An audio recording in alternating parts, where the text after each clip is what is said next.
On drawings, किसी को पिछले एडजस्टमेंट के चैप्टर में पिछले किसी एडजस्टमेंट को समझ में नहीं आया हो, कुछ पूछना चाहता हो, एनी क्वेश्चंस?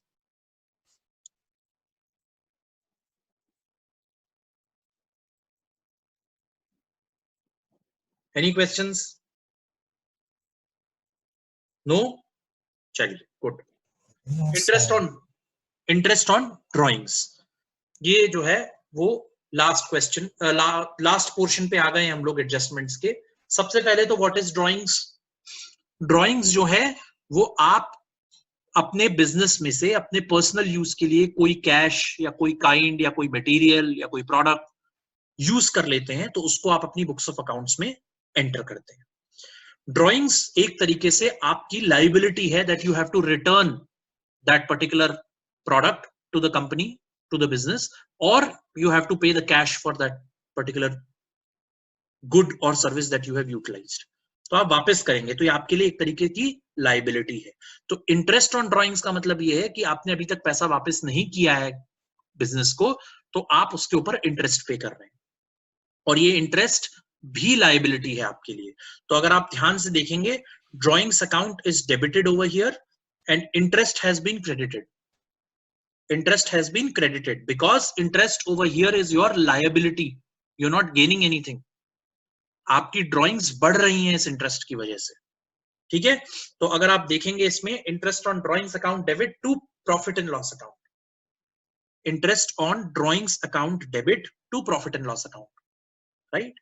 ड्राइंग्स पर इंटरेस्ट गेन हो रहा है, लाइबिलिटी बन रही है ये आपके लिए, तो इसलिए ये आप इसको प्रॉफिट एंड लॉस अकाउंट में जब आप जाएंगे, क्रेडिट साइड में लिखेंगे bye interest on drawings 36 rupees. Example जो बुक का है मैं उसी को यूज कर रहा हूं। 36 रुपीज से ड्राइंग्स का इंटरेस्ट आप क्रेडिट करेंगे। उसके बाद आप कैपिटल में आएंगे। कैपिटल में से ड्राइंग्स हमेशा लेस होती है, कैपिटल को कम कर रही है ड्राइंग्स, आपने इस्तेमाल कर लिया पैसा, और एक बार आपने यहां पर क्रेडिट कर दिया, और liability side which is usually a credit balance, credit balance की सारी चीजें लाइबिलिटी साइड में होती हैं, उसमें से आपने इंटरेस्ट ऑन ड्राइंग्स भी डिडक्ट कर दिया। दूसरे तरीके से आप क्या कर सकते हैं, ड्राइंग्स के अंदर इंटरेस्ट ऑन ड्राइंग्स जोड़ दीजिए 1236, उसके बाद टोटल ड्राइंग्स को 1236 को डिडक्ट कर दीजिए। दोनों तरीके से आप कर सकते हैं, यहां पे जिस तरीके से लिखा है वैसे भी कर सकते हैं, ठीक है? तो आप ऑटोमेटिकली यहां पर क्रेडिट का बैलेंस कम कर रहे हैं, which means you are increasing the balancing the debit side by that particular amount. तो ड्राइंग्स हमेशा आपकी कैपिटल को कम कर देती है। जब आप कुछ भी बिजनेस में से निकाल लेते हैं, तो ये एज्यूम कर लिया जाता है कि आप अपनी कैपिटल में से निकाल रहे हैं, right? And that is not a very good signal, अच्छा नहीं माना जाता है बिजनेस के लिए। लेकिन अगर आपने निकाला है तो you have to treat it, ठीक है? क्लियर? Any questions?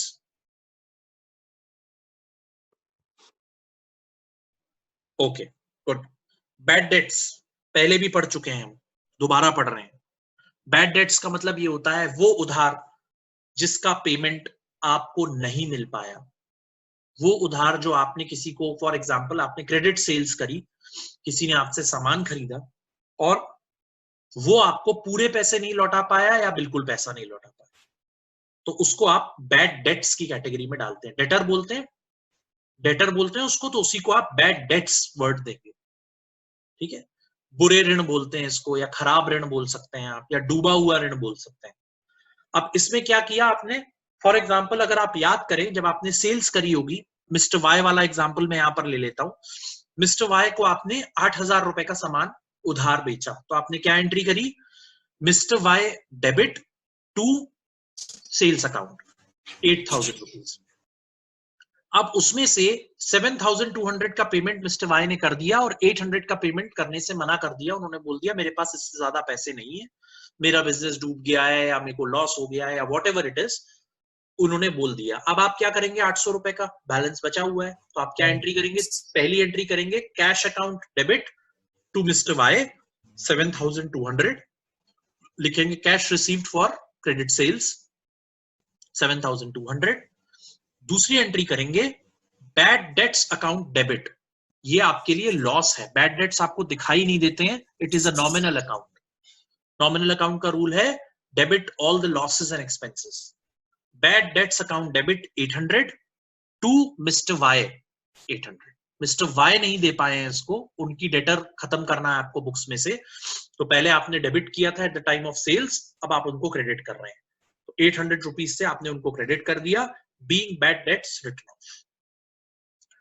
तो बैड डेट्स का फिर आप एक लेजर बनाएंगे जैसे नीचे बना हुआ है, वो आपको दिख गया, और लेजर बैलेंस को आप प्रॉफिट एंड लॉस अकाउंट में ट्रांसफर करेंगे. वो प्रॉफिट एंड लॉस अकाउंट में आप कैसे ट्रांसफर करेंगे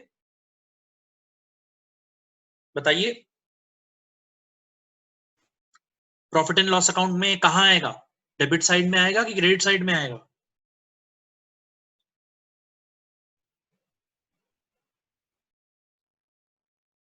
डेबिट.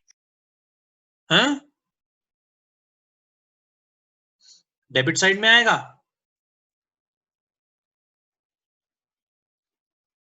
पूरी क्लास ध्यान दे, बताएं कहां आएगा ये? क्रेडिट. क्रेडिट में आएगा. अच्छा, डेबिट में आएगा. क्रेडिट वाले बताएं क्यों आएगा क्रेडिट में?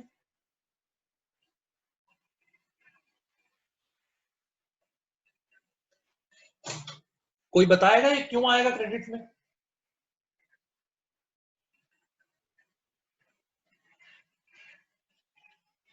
बोलो भाई. तो डेबिट में ही आएगा. क्यों आएगा डेबिट में? चलिए डेबिट में बताइए. क्योंकि अगर बैड डेट्स हमारी लायबिलिटीज होती हैं तो वो बैलेंस शीट में क्रेडिट साइड में होता है लायबिलिटीज, तो अगर एक एंट्री क्रेडिट साइड पे जा रही है तो प्रॉफिट एंड लॉस में वो डेबिट साइड पे जाएगी. दैट इज राइट, क्योंकि ये आपके लिए एक लॉस है, प्रॉफिट या गेन नहीं है, तो ये प्रॉफिट एंड लॉस अकाउंट की डेबिट साइड में आएगा टू बैड डेट्स, और अमाउंट 800 रुपीज उसमें कैप्चर कर लिया जाए. ठीक है, क्लियर है? Yes sir. अब दूसरी एंट्री इसकी कहां आएगी उसको भी ध्यान से समझिए. दूसरी एंट्री इसकी आएगी reserve for bad and doubtful dates. इसको दूसरी लैंग्वेज में provision for bad and doubtful dates भी बोलते हैं. Reserve for doubtful bad and doubtful dates, या फिर provision for bad and doubtful dates. अब इस चीज को समझने से पहले एक कॉन्सेप्ट बहुत ध्यान से समझिए. ठीक है, पहली चीज, जब बिजनेस में कोई रिजर्व बनाया जाता है और उसको जनरल रिजर्व नाम दिया जाता है, ये आप आगे बहुत देखेंगे इसलिए मैं बता दे रहा हूं. जनरल रिजर्व आप किसी भी पर्पज से यूज कर सकते हैं. बिजनेस में कहीं लॉस हुआ, कोई प्रॉब्लम हुई, आग लग गई, किसी मजदूर को चोट लग गई, आप जनरल रिजर्व में से पैसे निकालकर उसको दे सकते हैं, वन टाइम पेमेंट. राइट, कोई एक्सीडेंट हुआ, किसी को प्रॉब्लम हुई, एम्प्लॉय इज नॉट वेल, आपने उसकी हेल्प करने की सोची, तो आपने जनरल रिजर्व में से पैसे निकाल के उसको दे दिए. लेकिन अगर किसी रिजर्व के नाम के आगे एक पर्टिकुलर पर्पस ऐड कर दिया जाए, तो अकाउंटिंग के अंदर उस रिजर्व का इस्तेमाल किसी और पर्पस से आप नहीं कर सकते, कम वॉट में आप नहीं कर सकते. तो जो आप इस वक्त स्क्रीन पे देख रहे हैं, reserve for bad and doubtful dates, ये रिजर्व क्रिएट किया गया है केवल बैड एंड डाउटफुल डेट्स के लिए. तो जब आपको कोई उधार ले चुका आदमी आपको पेमेंट नहीं कर पाएगा या नहीं करेगा, आपको पता चल जाए, तब आप इसका इस्तेमाल उस लॉस को रिकवर करने के लिए करेंगे. ठीक है, ये एग्जैक्टली इंश्योरेंस की तरह है. एग्जैक्टली इंश्योरेंस की तरह. हम लोगों के घरों में क्या होता है, हम लोग हेल्थ इंश्योरेंस कराते हैं, कार इंश्योरेंस कराते हैं, लाइफ इंश्योरेंस कराते हैं. पर्पस क्या होता है कि कार इंश्योरेंस कराया, अगर मान लीजिए कार का एक्सीडेंट हो गया या कार को कोई नुकसान पहुंचा, कोई प्रॉब्लम हो गई, पेड़ गिर गया, कार दब गई, टूट गई, खराब हो गई, तो आपको कुछ करने की फाइनेंशियली जरूरत नहीं है. इंश्योरेंस कंपनी से आदमी आएगा, एसेस करेगा, और जो भी उसके लॉस की वैल्यू होगी कार के रिपेयर के लिए, वो आपको भरने की जरूरत नहीं है, इंश्योरेंस कंपनी भर देगी. पर्पस क्या है उस रिजर्व का? इंश्योरेंस का, कार इंश्योरेंस. कार इंश्योरेंस वाले के पास जाकर के आप ये नहीं बोल सकते, देखिए जी मेरा एक लोन पेंडिंग है HDFC बैंक में, आप एक काम करिए, मैं आपको कार वापस कर देता हूं, आप वो पैसे जाकर बैंक में भर दीजिए. Not possible. कार इंश्योरेंस नाम ही कार इंश्योरेंस है. दे will only pay for car insurance, car damages. Life insurance वाले को जाकर आप बोले कि साहब एक काम करिए, ये मेरी पॉलिसी आप रख लीजिए और इसका पेमेंट जाके किसी बैंक को कर दीजिए, not possible. They will only give you money at the time of maturity और at the time of death of the person who has been insured. तो ये रिजर्व जो है ये exactly bad and doubtful debts के लिए है. जब आपको बिजनेस में लॉस हो जाएगा, किसी ने आपको पैसा वापस नहीं किया, उस लॉस को रिकवर करने के लिए इस रिजर्व का यूज किया जाएगा. अब जैसे ऊपर आपको 800 रुपए का लॉस हो गया, प्रॉफिट एंड लॉस अकाउंट में प्रॉफिट घट गया 800 रुपए से. अब आप इसको रिकवर कहां से करोगे? आप इस रिजर्व से इसको रिकवर करोगे. अगर आपने पहले से बनाया हुआ है, वेल एंड गुड. नहीं बनाया तो अब आप बनाइए. ठीक है, इस तरीके के लॉसेस बनाए जा सकते हैं. तो सबसे पहला रिजर्व जो है वो बैड एंड डाउटफुल डेट्स का यहां पर आएगा. ठीक है, एक मिनट, सॉरी. अब इसमें आप करेंगे क्या? सबसे पहले तो बैड एंड डाउटफुल डेट्स का रिजर्व बनाने के लिए प्रॉफिट का इस्तेमाल किया जाता है. इसको ध्यान से समझिए, प्रॉफिट का यूज किया जाएगा. तो प्रॉफिट एंड लॉस अकाउंट की डेबिट साइड में जाकर के आप एक एंट्री करेंगे, to reserve for bad and doubtful debts. Profit and loss account की डेबिट साइड में, क्योंकि आप प्रॉफिट कम करेंगे, पहले से ही थोड़ा सा रिजर्व क्रिएट कर लेंगे प्रॉफिट कमाने से पहले ही.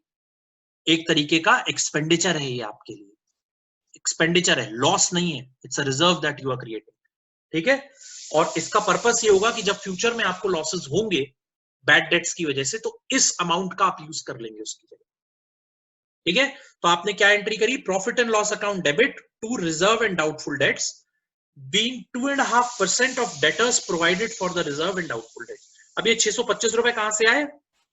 आपके पास मान लीजिए बुक्स ऑफ अकाउंट्स में 25,000 रुपए के डेटर्स है, तो आपने 25,000 रुपए का 2.5%, 2.5% अमाउंट कैलकुलेट किया, विच इज 625, और उसका रिजर्व बना लिया. तो कहां दिखाएंगे आप प्रॉफिट एंड लॉस अकाउंट की? डेबिट साइड में दिखाएंगे. इसको ध्यान से देखिए.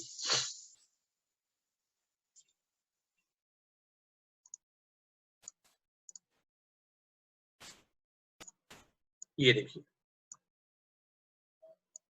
ये दिख रहा है. तो बैड एंड डाउटफुल डेट्स का रिजर्व जो है वो आप अलग से दिखाएंगे. इसमें देखिए इन्होंने ऐड कर दिया है इसके अंदर. दिस इज नॉट राइट, ये तरीका ठीक नहीं है.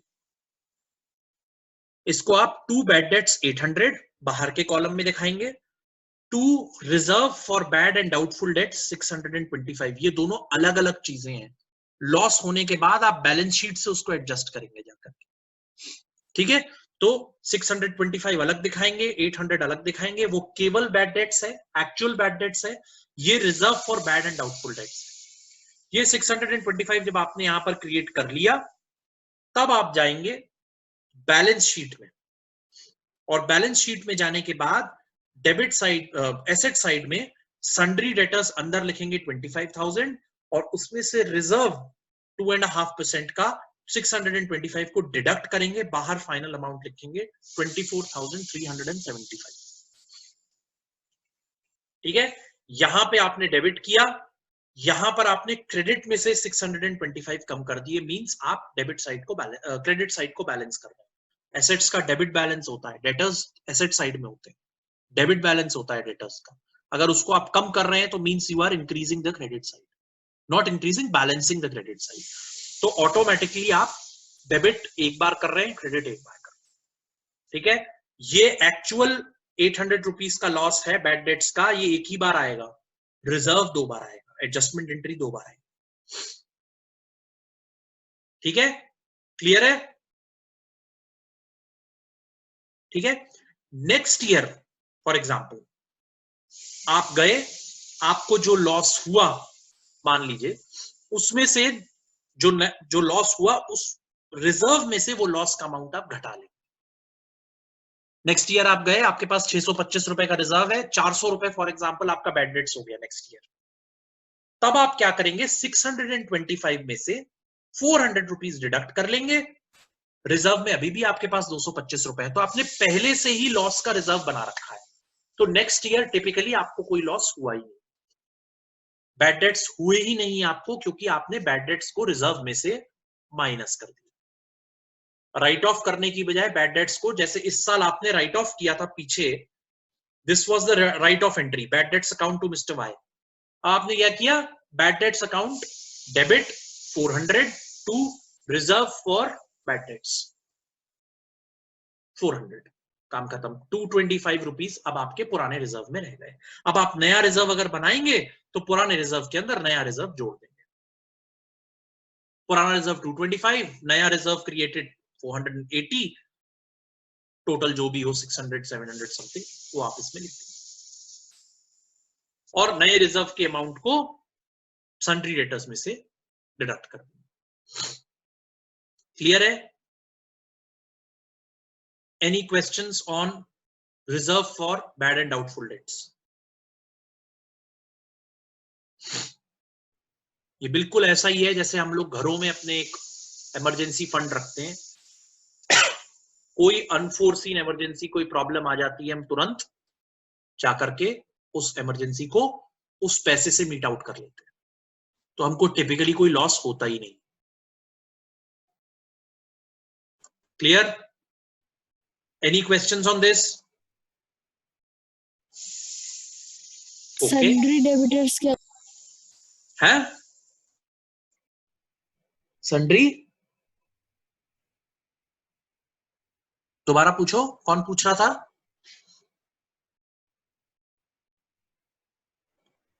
कोई बोल रहा था अभी।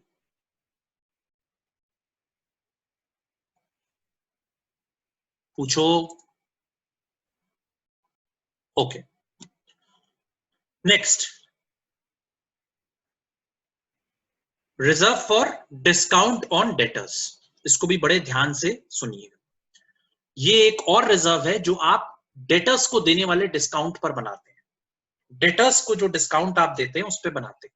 आप ध्यान से सुनिए, जब आप सेल्स करते हैं और आपको कैश डिस्काउंट देना पड़ता है, तो आपको कैश डिस्काउंट देना होता है। It's a type of loss for you. 100 रुपए का सामान आप बेच रहे थे, उसने आपको कैश पे किया, 5 रुपए आपने डिस्काउंट दे दिया, तो discount paid is a type of loss, discount received is a type of gain. तो 100 रुपए का सामान आपको 95 में बेचना पड़ रहा है, 5 रुपए का लॉस हो रहा है, तो आप उस डिस्काउंट गिवन के लिए भी एक रिजर्व बना सकते हैं। एक रिजर्व डिस्काउंट गिवन के लिए भी बना सकते हैं। कैसे बनाएंगे? Same procedure. Profit and loss account की डेबिट साइड में सन्ड्री डेटर्स के टोटल का जो 2%, 2.5%, 3% होगा, उसको आप रिजर्व की तरीके से बना लेंगे। एंट्री देखिए, यहां पर लिखी हुई है बड़ी साफ, profit and loss account debit to reserve for discount on debtors. ये देखिए यहां पर प्रॉफिट एंड लॉस अकाउंट में, ये देखिए प्रॉफिट एंड लॉस अकाउंट है, उसकी डेबिट साइड में to reserve for discount on debtors 225 rupees for the total of I think 8000 उसके पास सन्ड्री डेटर्स है, राइट? ये आपने बना लिया, reserve for discount on debtors. ठीक, ये बनाने के बाद आप किसमें जाएंगे? बैलेंस शीट में। बैलेंस शीट में जाने के बाद सन्ड्री डेटर्स के अंदर जाकर के उस रिजर्व के अमाउंट को, reserve for discount on debtors 225 को 8000 में से डिडक्ट कर लेंगे। 7775 आपका एक्चुअल बैलेंस है। ये इसलिए कि मेरे को डिस्काउंट देना पड़ता है लोगों को, उसको रिकवर करने के लिए मैं ये रिजर्व बनाऊं। क्लियर? कोई प्रॉब्लम? समझ में आया? ये दो जगह एंट्री हो गई, debit side of profit and loss account और एसेट साइड में जाकर के सन्ड्री डेटर्स में से रिजर्व का अमाउंट डिडक्ट कर लिया गया। तो नेक्स्ट ईयर जो भी मेरे को डिस्काउंट देना पड़ेगा वो मैं reserve for discount on debtors में से कम कर लूंगा। ठीक है, तो मुझे टिपिकली कोई लॉस होगा ही नहीं बुक्स ऑफ अकाउंट्स में। क्लियर है? इसी साल के प्रॉफिट को मैंने थोड़ा कम कर दिया, जिसकी वजह से अगले साल मुझे इस तरीके की कोई परेशानी नहीं आई। क्लियर? इसका एक दूसरा पोर्शन भी इसके अंदर पढ़ाया गया है, जो जिसका नाम है reserve for discount on sundry creditors. ये प्रैक्टिकल कॉन्सेप्ट नहीं है, ये डिस्काउंट आपको मिलता है। क्रेडिटर्स का मतलब जिनको आपको पे करना होता है उनसे आपको डिस्काउंट मिलता है. Why are you creating a reserve for that? अगर 10,000 रुपए की पेमेंट करी और 100 रुपए का डिस्काउंट मिल गया आपको, तो आपने टिपिकली पेमेंट कितने की करी? 9,900. 100 rupees is an advantage for you. Why are you creating a separate fund for that advantage? There is no need. जरूरत ही नहीं है. जो आपको एडवांटेज है उसके लिए फंड बनाने की क्या जरूरत है? लॉस के लिए फंड बनाया जाता है. लॉस के लिए, एक्सपेंसेस के लिए फंड बनाया जाता है, अनफोर्सीन एक्सपेंसेस के लिए. जो पता है आपको कि पेमेंट करने पे आपको डिस्काउंट मिलेगा, you are receiving the discount, you are paying 100 rupees less. Why do you want to create a discount for that? कोई रिजर्व बनाने की जरूरत ही नहीं है. तो इसलिए इसको मैं छोड़ दे रहा हूं. There is no need for us to understand the concept. ठीक है. अब ये चैप्टर यहां पर खत्म हो गया है. ठीक है. किसी को कोई क्वेश्चंस पूछने हैं तो बताइए.